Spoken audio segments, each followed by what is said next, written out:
บ้านเฮาก็ซ้ำบ้านเฮานี่ละนะคุณ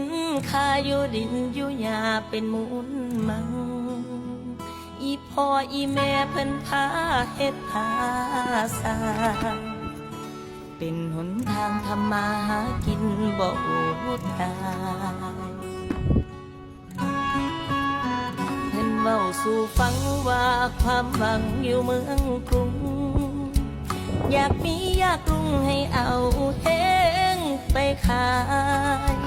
มีอยู่มีกินแต่มันบ่ม่วนหัวใจแข่งขันงานใหญ่ดินรนแทบตายในแต่ละวันให้คืนเมื่